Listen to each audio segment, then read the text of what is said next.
Bonjour tout le monde, nouvelle vidéo pour le thème de la PNL sur ce mois qui est dédié à la PNL. On accueille une personne qui était déjà intervenue sur le site pour nous partager beaucoup de richesses que tu peux avoir, Fabrice. Donc Merci. Fabrice, bonjour. Est-ce que tu peux te représenter pour ceux qui ne te connaîtraient pas encore? Et ensuite, Ouais. on va rentrer dans le vif du sujet de ce que tu as partagé avec nous. Ok. Ben déjà, enchanté d'être parmi vous. Et puis, merci de l'invitation, hein, Anto, hein. C'est toujours excellent de venir échanger. C'est surtout ce mot que je veux utiliser. Donc, moi, je m'appelle Fabrice Giraud. Je suis formateur et responsable de centre associé avec Laurent Dahan à Sport et Formation. Mhm. On forme des candidats depuis 5 ans. Donc, ça, c'est la partie un peu plus professionnelle, formateur et responsable de centre. Et à côté de ça, je suis préparateur mental où là, j'ai suivi un parcours, en fait. J'ai un master en coaching et sciences cognitives. Et après, j'ai un maître praticien et un praticien en hypnose érectionnelle, maître praticien en programmation neurolinguistique que j'ai passé avec Gilles Roy et Guillaume Poupard, Mhm. qui sont deux références quand même au niveau français. Et j'ai fait aussi des parcours entretien solutionniste. Et là, je viens de finir un cursus au CREPS et à l'Université de Clermont-Ferrand sur un diplôme universitaire de préparateur mental et aide à la performance. Donc, j'accompagne des athlètes, pas beaucoup parce qu'avec mon métier à côté, c'est un peu compliqué. Là, j'avais un athlète qui préparait les JO en planche à voile pour 2024, mais bon, Ouais. avec voilà, compliqué. Ouais. Et après, j'accompagne des athlètes dans le tennis et j'ai fait pas mal d'accompagnement en entreprise sur des accompagnements de personnes, plutôt en coaching que plutôt en préparation mentale, mais on voit que tout se Se lit. croise. Donc, Ouais. j'utilise aussi bien la programmation neurolinguistique que d'autres courants, en fait, que d'autres courants. Mhm. Voilà. Et moi, là, si on parle de programmation neurolinguistique, j'ai été formé plutôt sur l'aspect thérapeutique, ce qui n'était pas mon désir, mais Mhm. je suis tombé dans un centre qui était plutôt orienté sur la thérapie, thérapie brève, que plutôt sur le courant de préparation mentale. Donc, il a fallu que moi, j'adapte, si Ouais. tu veux, ma formation où il y a des outils qui sont utilisés en thérapie, que je les adapte au monde du sport, en fait, à la Ouais. préparation mentale. Mhm. Qui n'a pas D'accord. été, mais bon, voilà. Donc, voilà sur la présentation de qui je suis. Mais qui je suis sur les PNListes, ça serait plutôt toucher les valeurs et les croyances. En fait, quand on pose la question, et je coupe 2 minutes, quand on demande à quelqu'un qui tu es, ou Mhm. présente-toi, on devrait tous se présenter sur nos valeurs.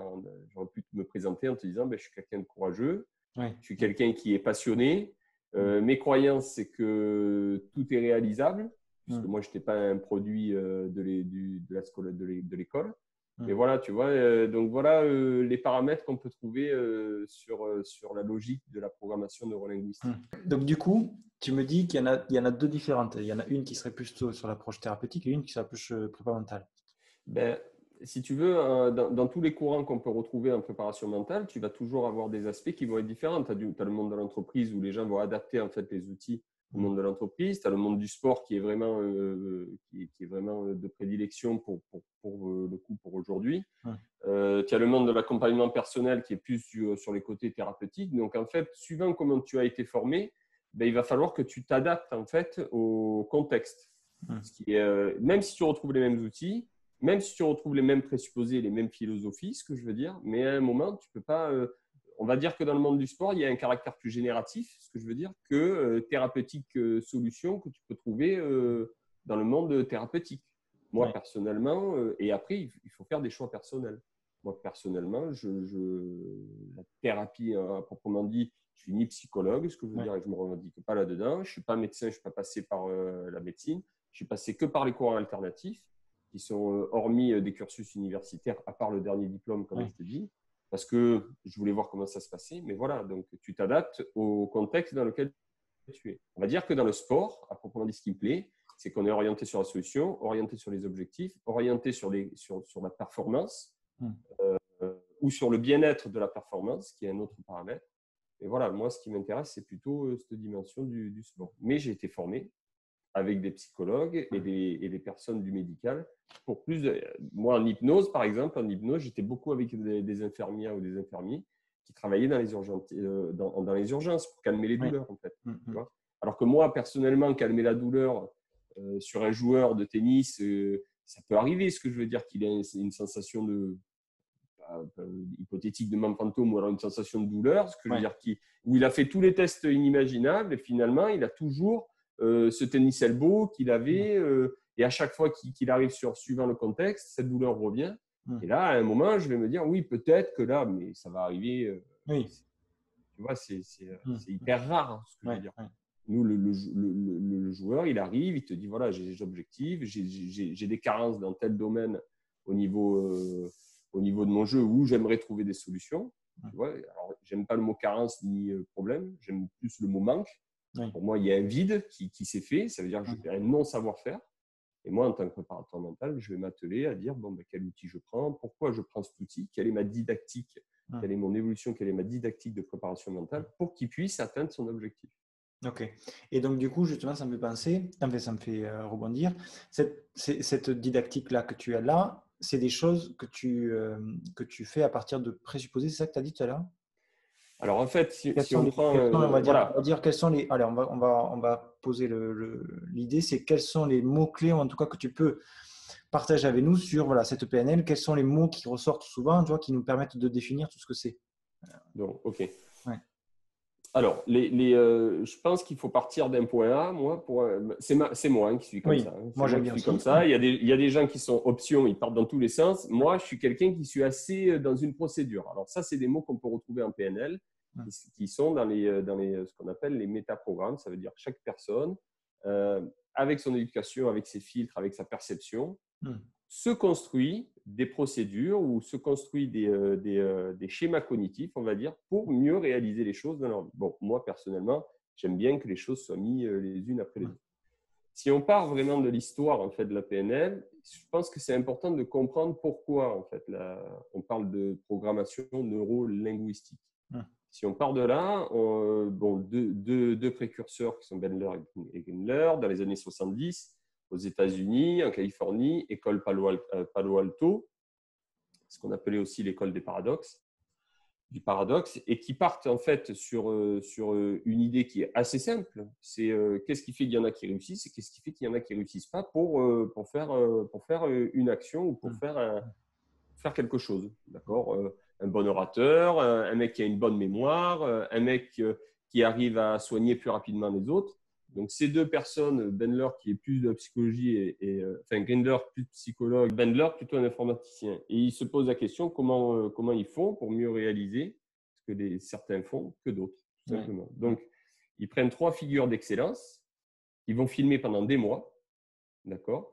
Donc, ils demandent à Milton, le premier, c'est Milton Erickson, qui est reconnu en tant que psychologue, psychiatre, etc., et qui met en place l'hypnose. Et il le filme pour savoir ses comportements. Et qu'est-ce qui fait que lui a de meilleurs résultats que finalement les thérapies qui durent 10 ans, 20 ans, où les gens sont accrochés à la thérapie.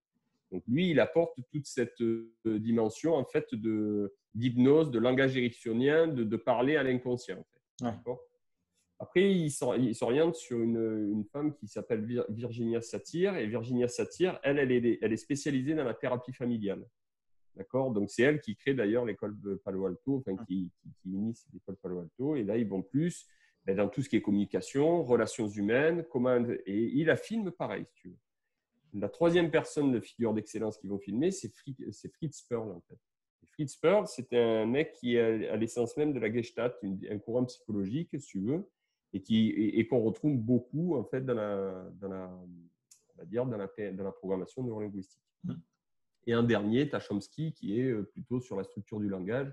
Les gens, quand ils parlent, à un moment, c'est qu'est-ce qui se passe à l'intérieur du langage et non pas les mots à proprement dit.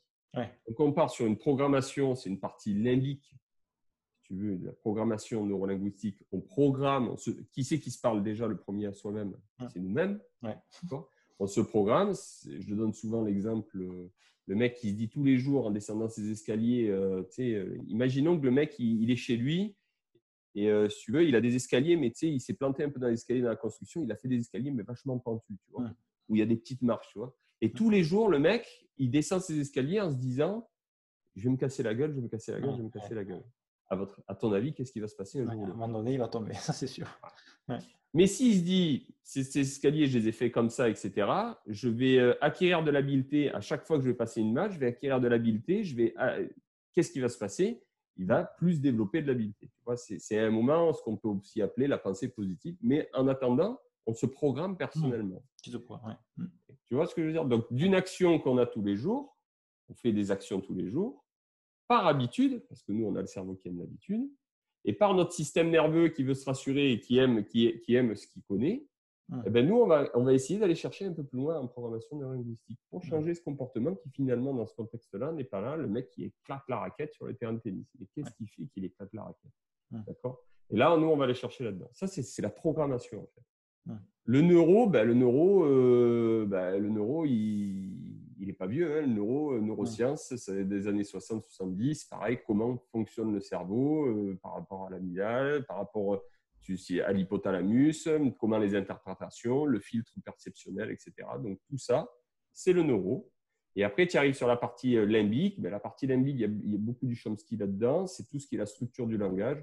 En gros, une réaction qui en découle d'un comportement, c'est ce qu'on a dit, d'une émotion, etc., ou d'une perception. Cette perception, en fait, à travers le langage, on arrive à dessiner un peu qu'est-ce que la personne, à l'intérieur d'elle, comment elle fonctionne ou comment elle voit les choses, en fait. Mais sur la partie linguistique.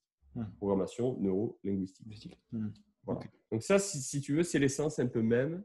C'est le départ. Alors, moi, avec toute humilité et ma compréhension, parce que tu as des mecs qui sont beaucoup plus affûtés. En attendant, moi, ça fait quand même 13 ans que je me forme et que je mets en application en plus, parce que c'est bien beau de se former. Il faut mettre en application. Mais si tu testes jamais, ça sert à rien. Moi, j'ai testé. En fait, une de mes caractéristiques dans mon processus, c'est de mettre en application. Je suis cartésien, j'aime bien les choses, j'aime bien les toucher. Tu vois, je suis un kinesthésique. Tu vois. Donc voilà, donc ça, c'est la partie un peu historique. Quand on parle de programmation neurolinguistique, elle a été empruntée aussi à la communication. Qu'est-ce qui se passe? C'est que pour utiliser des outils, alors, deux choses. Il faut déjà comprendre quand il faut les utiliser. Qu'est-ce qui fait que je les utilise à ce moment-là? Et qu'est-ce qui fait que j'ai choisi cet outil? Mais pour utiliser et créer, si tu veux, une didactique, comme on a dit tout à l'heure, de préparation mentale, il faut quand même qu'à l'origine, il faut que je comprenne l'histoire, mais la philosophie aussi, tu vois, ou les présupposés. On appelle les présupposés. C'est ce que je te donnais comme exemple tout à l'heure. Un mec qui monte sur une estrade qui est un orateur, on va dire. Donc, on a dit, si on explique bien, Bandler et Gindler ont été attirés, se sont posé la question comment ça marche mieux chez les gens. Ils ont pris 3 figures d'excellence. Ils sont allés les analyser, ce qu'on appelle les modélisations. En fait, ils les ont modélisées. Ils ont eu une modélisation de la personne. Et de là, ils se sont aperçus que sur les 3, il y avait des choses qui étaient les mêmes. Ça veut dire qu'ils excellaient dans un domaine thérapeutique et que les choses étaient les mêmes. Donc, ils se sont tout simplement dit, si on reprend ces éléments et qu'on les transpose à quelqu'un, pourquoi lui, ça ne marcherait pas en s'entraînant? C'est toute la question. Ça me fait penser, parenthèse, ça me fait penser au secret d'Olivier Le Thor.